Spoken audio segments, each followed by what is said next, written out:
الصلاة والسلام عليك يا رسول الله. الصلاة والسلام عليك يا حبيب الله. السلام علیکم و رحمت الله و تعالی برکاته. دوستان عزیز، برادران و خواهران اهل اسلام، نواری که شما میبینید، این نوار از سوی بعضی از دشمنهای دین مبین اسلام که بر ضد مسلمان ها کردند. یعنی این زن در حالت سجده جان را به حق تسلیم کرد. در اصل این نوار ساخته است. این را با خود ساختند، یعنی که دشمن های اسلام نسبت مسلمان ها چنین نوار کردند. و بعدا نگفته نماند که همین شبکه کاروان عمر را در فروش گذاشتیم. شخصانی که خریداری کرده می توانند. در یک حالتی هستیم که بر ما پول خیلی مهم شده است، از همین سبب در فروش گذاشتیم. اگر خریدار باشد مرحمت و رقم های زیرین زنگ زنید. خداوند از همه شما راضی باشد. خب، بهترین بندگی انسان این همان حالت هست که انسان، یعنی بنده خداوند، با الله جل جلاله مناجات میکند. و در همان حالتی که بهترین و خوشمنظره ترین حالت به هر یک بنده مؤمن و مسلمه چیکار است؟ همون سجده هست که میگوید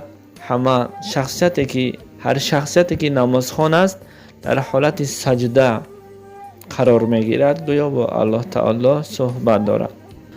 خداوند به هر یک ما دوستداران الله و پیغمبرش همین گونه حالت را نصیب گرداند. در همین حالت سجده جان را به حق سپاریدن را نصیب گرداند. این آرزوی هر یک بنده الله هست. اما در پس کدری که اینها نوار میکنند نمیدانم چی گپی هست، ولی شخصیت های میبینند، میگویند که سبحان الله، یک حالت خوبی را در یک حالت خوبی قرار داشت، چیکار کرد؟ جان را به حق تسلیم کرد. اما ما نمیفهمیم در پس کدر چی گپ و چی خبر، چی صحبت ها و چی سخن ها و چی نیرنگ ها می رود. دعا کنیم پروردگار گرفتن جان هر یک بنده را آسان می‌گرداند، مشکلیش را غیر از خودش در این دنیا و در آخرت به هیچ کس محتاج نکند و در روز قیامت از رحمت خود و از شفاعت پیامبرمان محمد مصطفی صلی الله علیه و سلم به نصیب نگرداند. در حق بنده دعا را فراموش نکنید. با شما هستم ابو مدثر و رقمایی که در روی اکران میبینید این رقم های اکای نسیم جان است که با گرانی سمی برد میآورد. اول خدا، بعدا این برادرمان در خدمت برادرای مهاجر هستند.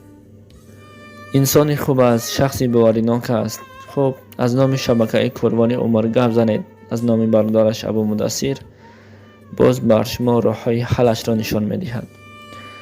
خب، خداوند یار و مددگار همه شما باشد. السلام علیکم و رحمت الله و برکاته.